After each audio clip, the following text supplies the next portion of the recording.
Hola, ¿qué tal? Mi nombre es Lucero Ornelas y saludos a todos los que nos escuchan. Como Frente Nacional por la Familia, les agradecemos su atención y les hacemos saber que este es el primer tema de varios que vamos a tener, en el que vamos a estar platicando y aportando temas con mayor profundidad sobre situaciones que vivimos y que están impactando directamente en la vida, en la familia y en las libertades fundamentales de todos los mexicanos y especialmente en nuestro estado de Aguascalientes. El contenido de estos temas se estará subiendo a YouTube, Spotify, Facebook y las demás redes sociales que dejaremos en la descripción de la publicación. Y a continuación presentaré a los invitados que tenemos en nuestro conversatorio, que es el licenciado en Derecho, Alan. Mucho gusto, Lucero, siempre un gusto saludarte a ti y al auditorio. Muchas gracias. Al licenciado en Psicología, Ángel. Sí, muchas gracias, Lucero, por la invitación. Muy bien, y a Emiliano, que es un estudiante. Muchas gracias, Lucero. Muy bien, perfecto. Entonces, nuestro primer tema va a ir en base a lo que es qué diferencia existe entre lo que es educación y adoctrinamiento. Queremos empezar con nuestro compañero Alan, que nos explique cuál es esa diferencia. A ver, ¿cuál es la diferencia entre educación y adoctrinamiento? Bueno, tendríamos que plantear que la idea de la educación supone el desarrollo de habilidades y conocimientos cognitivos para realizar procesos o desarrollar lenguajes con los cuales se puede explicar el mundo, y esto pasa por obtener conocimientos particularmente de ciencias o de conocimientos positivos, es decir, aquellos conocimientos que sabemos que se relacionan con cómo funciona la realidad o cuáles son los conceptos que utilizamos para interpretar la realidad, los lenguajes, ¿no? Y esto tiene que ver, pues obviamente, con que el estudiante reciba una formación donde asimile estos lenguajes que le permitan explicar esa realidad, una explicación que se intente ser objetiva. Sí, y ahí es donde viene pues la adquisición de los conocimientos vinculados a las ciencias básicas, a las ciencias naturales, a las leyes del español, de la gramática, las matemáticas, que también es un lenguaje con el cual explicamos en su estricto realidades objetivas y positivas, ¿no? Aprendemos a sumar, aprendemos a restar, aprendemos a evaluar o contabilizar o conceptualizar conjuntos, ¿no? Son una serie de habilidades o conocimientos que te permiten interpretar la realidad, tener una idea en tu cabeza de qué es lo que hay a tu alrededor. Eso sería la educación. El adoctrinamiento, por otra parte, es una asimilación, o más bien un esfuerzo externo por inducirte una ideología. Una ideología es una serie de conceptos abstractos, no necesariamente vinculados con la realidad, una serie de ideas, ¿sí?, que interpretados en su conjunto intentan imponerle al individuo una visión de mundo, ¿sí? Y además intentan inducirlo a ser partícipe de algún movimiento colectivista, de inducirlo a la participación o la persecución de un objetivo particularmente político. Y bueno, la ideología por supremacía a nivel histórico pues es el marxismo, ¿no? El marxismo básicamente te decía esta idea de que la clase proletaria tenía que vivir en una guerra de liberación contra el maldito proletariado que los explotaba, de forma tal que había que conformar una conciencia de clase, y todos los niños tenían que desarrollar esta conciencia de clase desde que eran pequeños, y había que imponerles este discurso, esta narrativa, esta serie de conceptos para que ellos crecieran con esta conciencia de clase, o sea, este nivel de adoctrinamiento, para que persiguieran la revolución comunista, ¿no? Ese es el objetivo del adoctrinamiento, mientras que en la educación se trata de que el individuo genere su propio criterio. En un proceso de adoctrinamiento lo que se busca es imponerle al individuo cuál es la visión del mundo que debe tener y cuáles son los objetivos particularmente políticos que debe perseguir. Sí, ahorita que hablas acerca de las ramas comunistas, bueno, antes de empezar el programa yo le estaba comentando a Ángel cómo fue que aprendimos, porque cuando tú y yo íbamos en primaria, este sistema educativo, este modelo que se llama el constructivismo, iba empezando, iba en su apogeo, y seguramente ellos ya fue como totalmente estudiaron, y la forma se escucha muy bonita, es casi todas las escuelas, no todas, pero la mayoría ya llevan este modelo, porque este modelo es centrar al alumno, en que él es el autor de la construcción del aprendizaje, y el maestro solamente es un moderador. Entonces, si tú lo ves como forma, dices, ay no, pues qué bonito, empieza la maestra a decir, ¿alguno de ustedes conoce este tema? Y entonces todo el salón empieza, sí, yo cuando fui al museo vi esto, sí, mi papá me contó. Entonces, entre todo el salón se construye ese conocimiento, pero ya no hay una verdad absoluta, ya hay verdades a medias. ¿Por qué? Porque lo que tú dices sí es posible, pero lo que tú también dices es posible. Entonces nos fueron llenando de ese sistema educativo durante muchos años, y cuando llegas a la universidad ya no tienes esa subjetividad. Y este modelo educativo fue la panacea en los 90 por Jean Piaget, que traía todos estos modelos marxistas. Y entonces ya no hay verdades absolutas. También por eso es que los chicos ya no reprueban, porque ya no es importante el que reprueben o no, porque ya no había verdades absolutas. Entonces, como forma, se escucha padre. Todos participamos, todos tenemos nuestra percepción de la realidad. En el fondo es cuando empiezan a meter las ideologías. Y no quiere decir que las escuelas que lleven este modelo estén mal, porque ellas no tienen la culpa de esto que entró, ni los maestros. Es que hay corrientes pedagógicas, Ajá, que es a lo que refieres, el constructivismo como una corriente pedagógica. El constructivismo son muchas cosas, pero una de ellas es una corriente pedagógica. Y estas corrientes pedagógicas de repente son más afines que otras a ciertos proyectos ideológicos.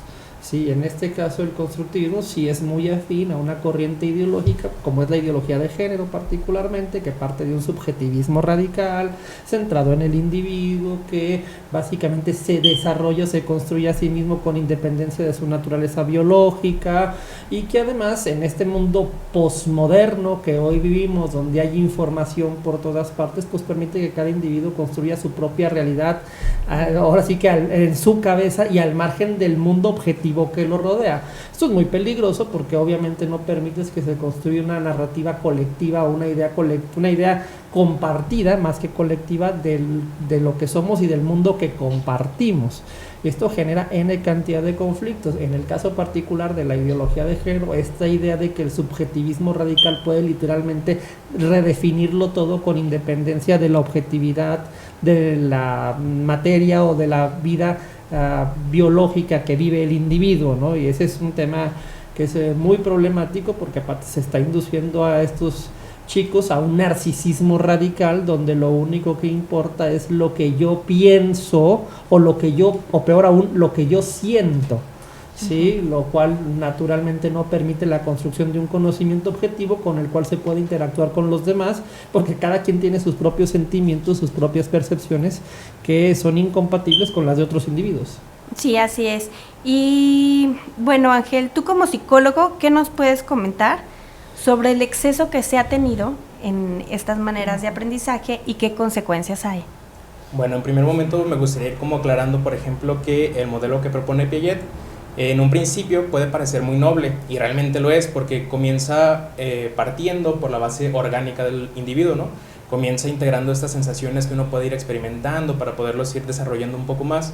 Y el modelo constructivista en el ámbito pedagógico puede que tenga un alcance positivo en los infantes, en tanto que ellos, en la medida de que pueden ir construyendo un conocimiento a partir de lo que ya saben.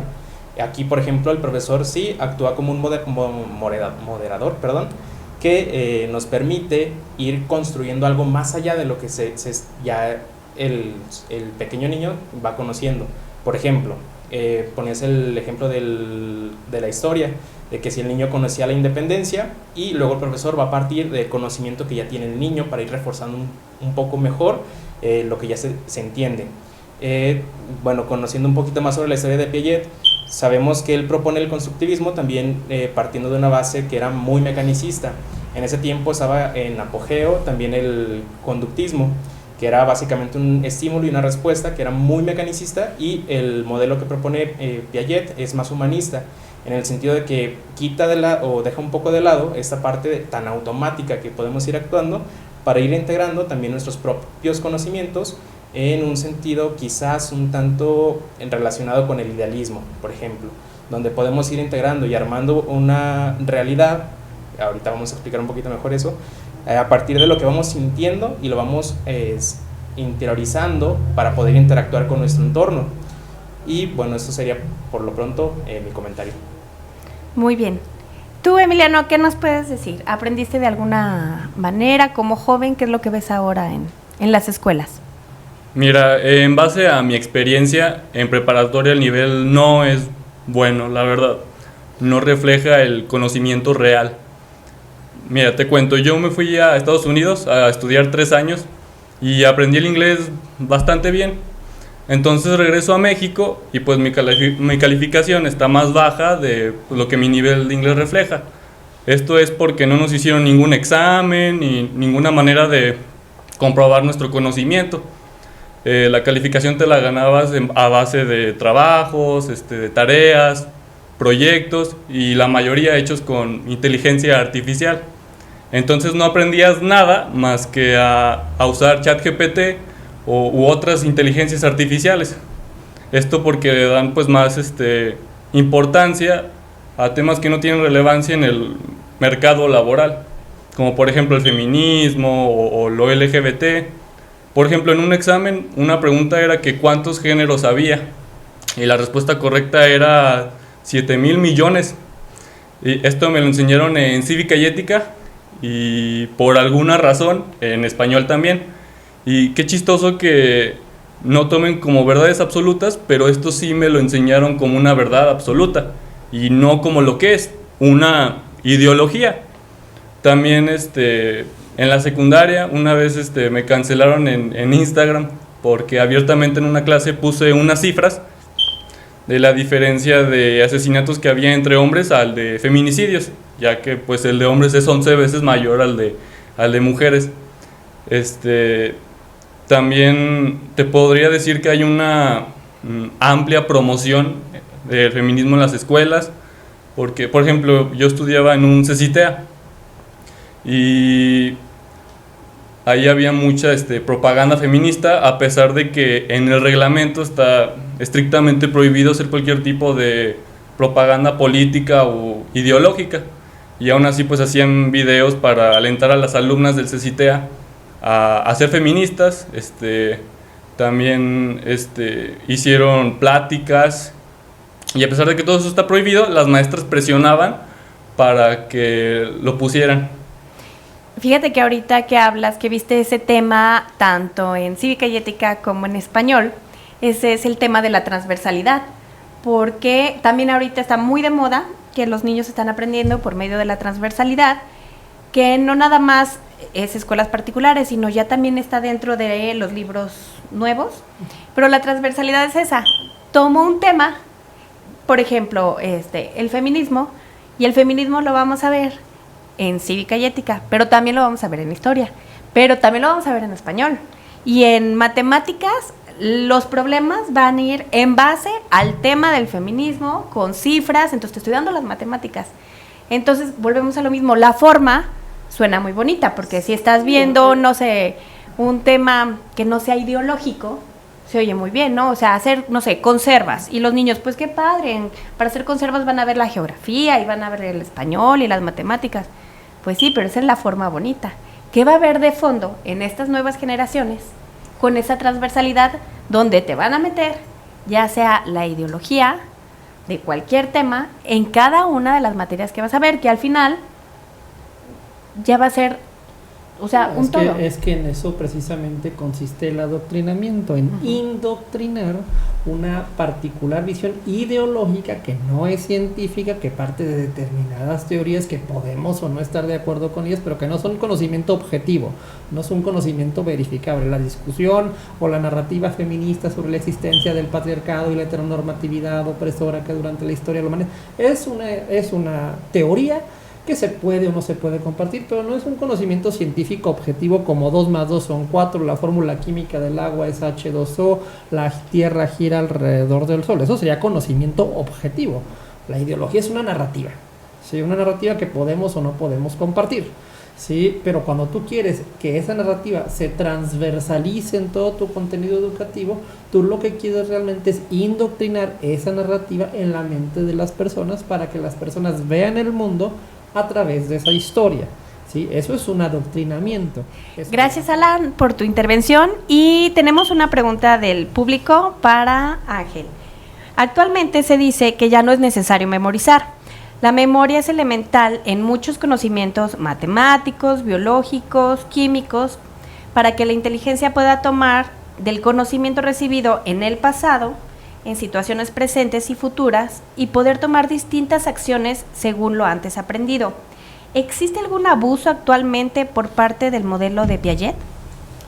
Quizás podríamos mencionarlo en términos de que lo comienzan a tergiversar. Por ejemplo, el modelo de Piaget puede usarse mucho para introducir el subjetivismo, que es diferente, por ejemplo, a la subjetivación que podemos ir construyendo para nuestro aparato psíquico. En ese sentido, por ejemplo, podemos ir viendo que el abuso de sobreestimular a los niños tiene varias repercusiones que comienzan a desorganizar su estructura, quizás ya llegando a la adolescencia, donde comienzan a tener como problemas de identidad, donde su propio yo comienza a verse más difuminado.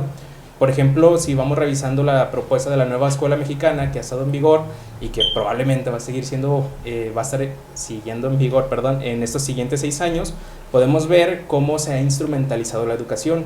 Por ejemplo, no se ve mucho este modelo constructivista per se, porque comienzan a tener más auge en los lenguajes, por ejemplo.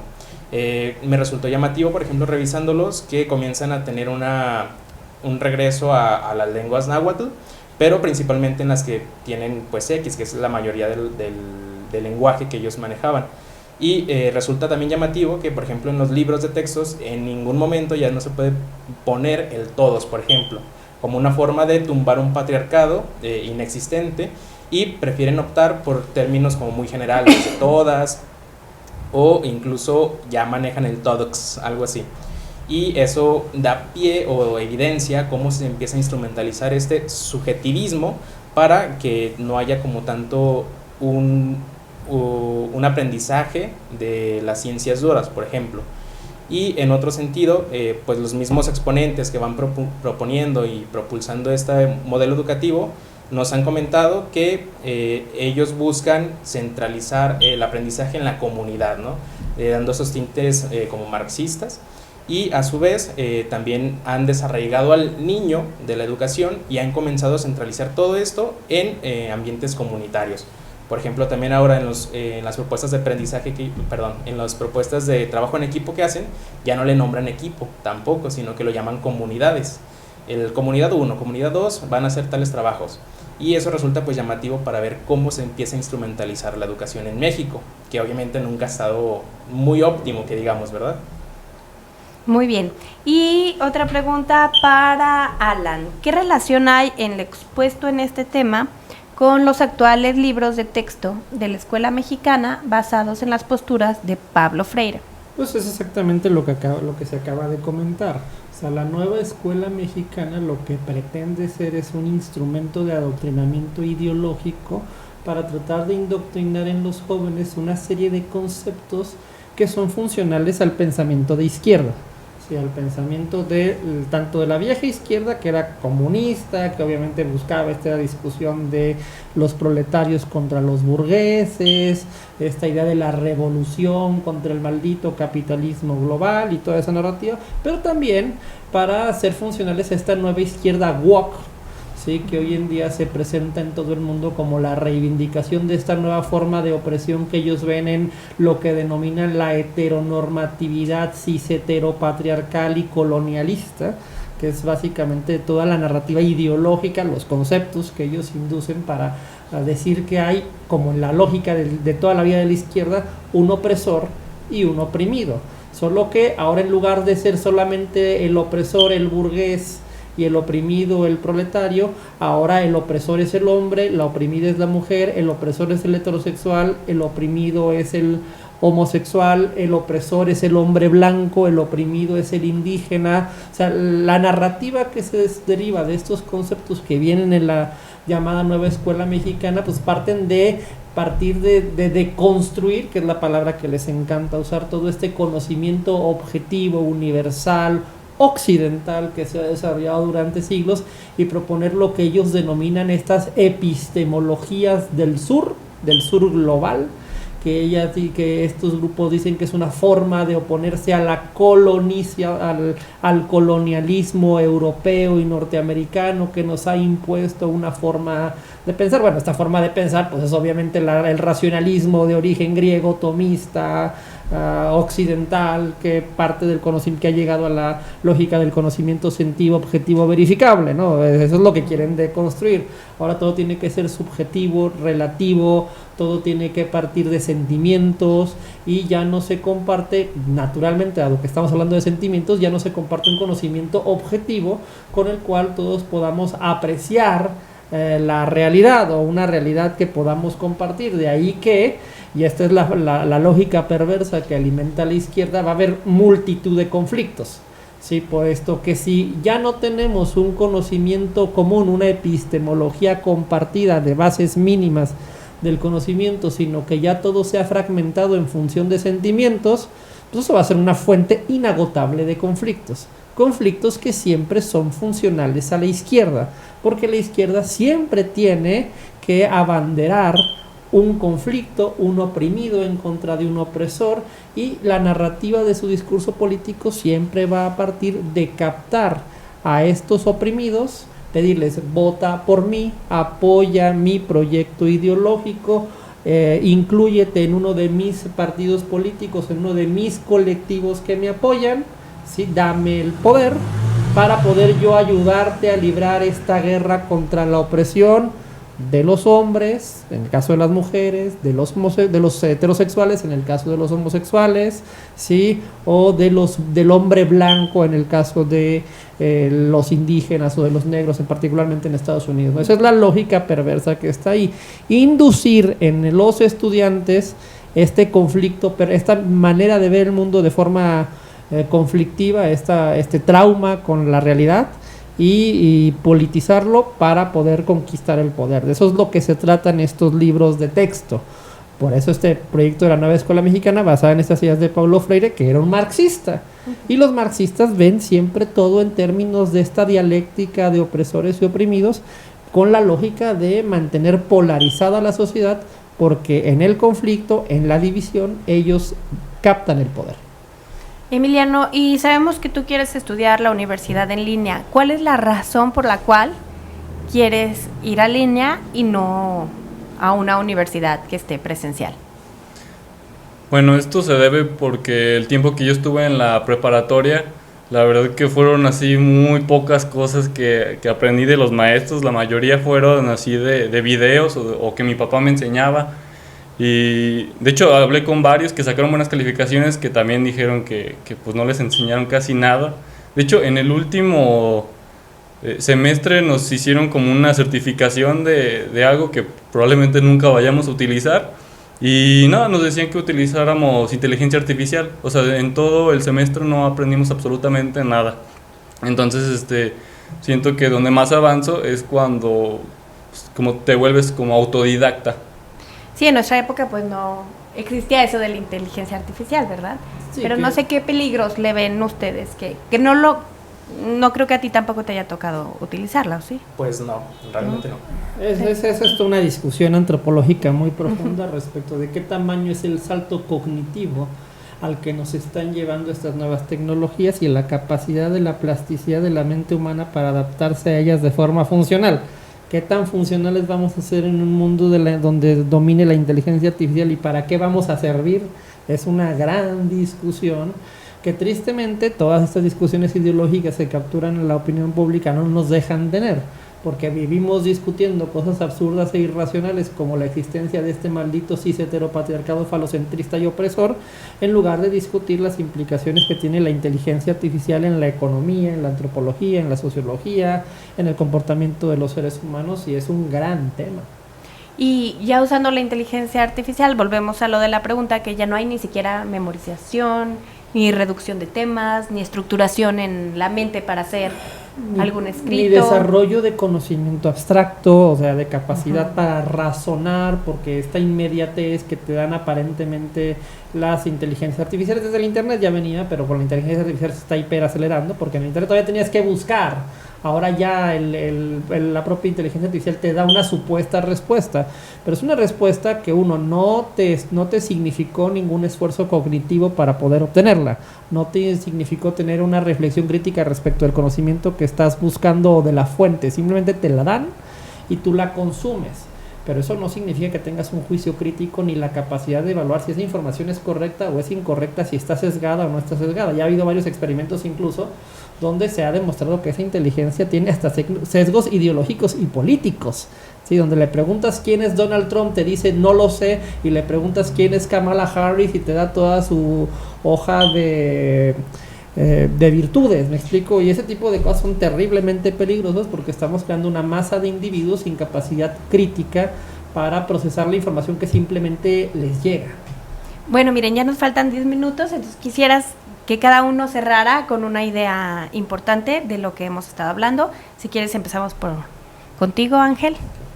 Bueno, nada más a invitar, por ejemplo, a que la gente reflexione, que se ponga en un modo crítico y que en las medidas de lo posible que nosotros tengamos, generar esta denuncia y evidenciar lo que propone el nuevo régimen que estamos teniendo y tratar de ir contrarrestando poco a poco todas esas propuestas que quizás no contribuyen a la sociedad porque no atacan el problema directo, sino que lo atacan de forma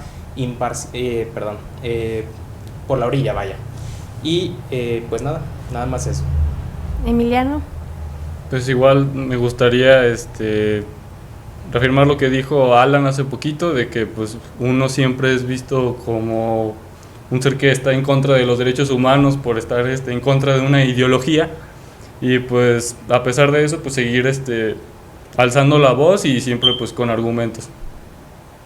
No, pues, lo que él dice es muy cierto, o sea, y esta capacidad crítica de la que nos están privando las redes sociales y las inteligencias artificiales también es un problema para poder detectar estas ideologías, porque te presentan su discurso como los derechos humanos y entonces ya no discutimos, oye, ¿y qué son los derechos humanos y por qué dices que eso que tú me presentas debo de entenderlo yo como un derecho humano, y hasta qué punto simplemente estás manipulando un concepto, vaciándolo de significado, imponiéndome ahí tu ideología y queriendo que yo lo venere como a un tótem indiscutible, ¿no? Y ese es un problema que se está presentando con muchas ideologías, particularmente con las ideologías de la diversidad, de la inclusión, del feminismo radical, que te presentan toda su subjetividad como derechos humanos. Pero oye, a lo mejor eso que tú llamas derechos humanos y esa subjetividad y esas ideologías no tienen nada que ver con lo que en la Segunda Guerra Mundial, en el Holocausto nazi, en la Europa devastada después de la guerra más grande de la historia de la humanidad, consideramos derechos humanos. En aquel momento derechos humanos, lo que considero derechos humanos, bueno, derechos de libertad de expresión, libertad de reunión, debido proceso, sí, que no te privaran de la vida o de la libertad sin tener un juicio previo, que pudieras opinar respecto de asuntos políticos, sí, o sea, esos eran derechos humanos, a eso nos referíamos, sí, no a esta idea de que la subjetividad del individuo puede imponerse a los demás como un asunto inescrutable, ¿sí? O de que los niños puedan ser adoctrinados en estas ideologías, particularmente respecto de su comportamiento sexual, por ejemplo, que es una de las discusiones que también tenemos, ¿no? Porque de hecho era al contrario. El derecho de los padres a educar, por ejemplo, que sí es un derecho humano, tenía que ver con que llegamos a la conclusión de que era terriblemente peligroso de que el gobierno utilizara su aparato para imponerle a las familias una particular ideología o una moral o una forma particular de moral. Y como la moral es una discusión bien compleja y como probablemente no nos vamos a poner de acuerdo, pues lo más sano es probablemente que cada familia eduque a sus hijos de acuerdo a sus valores, principios y convicciones, y no que el Estado te imponga una moral particular, por más correcta que crean que sea, ¿sí? Porque aparte la moral tiene esta cosa de que todo el mundo cree que tiene la verdad moral que la posee, y eso es terriblemente peligroso. Por eso el Estado es laico frente a las morales religiosas, pero también frente a las morales ateas. Sí, ese es el tema. Cada familia pues educará a sus hijos en términos de sus convicciones. Y eso fue lo que reivindicamos en la Segunda Guerra Mundial, ¿sí? Frente a la Alemania nazi, frente al comunismo de la Unión Soviética, y tratábamos de evitar que se adoctrinara a la masa en una sola ideología. pero hoy nos quieren presentar el adoctrinamiento como derechos humanos. O sea, que yo tengo que darle a mis hijos, el día que los tenga, o las familias en lo general, presentarlos al Estado para que el Estado les induzca todos estos conceptos no científicos en la cabeza, y si yo me niego a ello, resulta que estoy violando los derechos humanos de los niños. Es naturalmente un contrasentido, hay que combatirlo y no hay que permitir que las familias y mucho menos los jóvenes sean adoctrinadas en ese tipo de ideologías por parte de gobiernos irresponsables que, con tal de mantener el poder y poder dividir a la sociedad para poder gobernarla, van a tratar de utilizar el aparato del Estado para imponer estas visiones ideológicas del mundo. Muy bien, y justo yo quisiera cerrar con esta idea que tiene Alan, que nos dice que, bueno, como padres tenemos que hacer lo que nos toca y no nada más la escuela. Entonces, a lo mejor hay muchos papás que nos están escuchando y dicen, ¿y ahora qué voy a hacer, no? Si desde preescolar hasta la universidad vienen estos modelos educativos en donde les están lavando el cerebro a los chicos, pues sí, pero no todo te lo da la escuela. O sea, la escuela nada más les va a dar eso y a lo mejor hasta los va a hacer más críticos si tú en casa refuerzas correctamente las verdades. Entonces, si en casa refuerzas las verdades, cuando vayan a la escuela, ellos hasta pueden argumentar y ser más críticos de lo que ellos están viendo en su entorno, porque ni los niños, ni los jóvenes, ni los adolescentes están mensos. O sea, la verdad es que se empiezan a dar cuenta de lo que está pasando. Entonces, el trabajo viene desde el hogar, desde la casa, y pues que... Y también en la política, miedo, porque también hay que proteger a esos jóvenes de la violencia que luego pueden sufrir por defender sus ideas, ¿eh? Porque es que ese es otro tema, ¿verdad? Ese es otro tema que también los padres de familia tienen que estar alertas para defender el derecho de los niños a tener libertad de expresión, libertad de pensamiento, apertura a la diversidad de ideas, porque si yo le induzco esto a mi hijo y mi hijo va y lo defiende en la escuela y resulta que como consecuencia de defender su libertad de pensamiento, él la pasa mal o los maestros lo persiguen, ¿sí? Pues a lo mejor tenemos ahí un problema que también hay que reivindicar en la escuela. Y ya no hablemos hasta tristemente, hasta en los centros universitarios donde el adoctrinamiento ideológico también es lo de hoy. Entonces eso es algo que también hay que hacer, hay que reivindicar una posición política, y eso implica también hacer política activa, donde se crean estos principios, libertades fundamentales, ¿no? Libertad de expresión, libertad de pensamiento, libertad de educar a los hijos en las propias convicciones. Esas son las libertades fundamentales, que son la base de una sociedad libre, una sociedad democrática, porque si no hay, para que haya democracia tiene que haber diversidad de ideas. Si no hay diversidad de ideas, lo que hay es un régimen totalitario.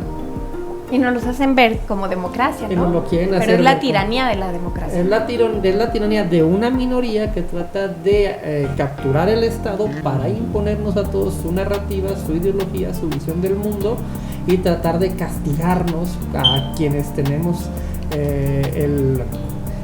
a quienes cometemos el pecado, porque literalmente lo ven como un tema hasta religioso en el sentido estricto y perverso del concepto ideológico radical. Sí, quienes se atreven a criticar esto pues son malas personas porque son homofóbicos, son misóginos, son violentadores, son agresores, son opresores, ¿no? O sea, todo ese discurso ideológico también hay que tener mucho cuidado con él. Bueno, pues agradecemos a todos los que nos escucharon por hoy. Les recordamos que estamos en YouTube, en Spotify, en Facebook, y síganos en nuestras redes sociales que aparecerán en la descripción. Eso es todo por hoy y muchas gracias.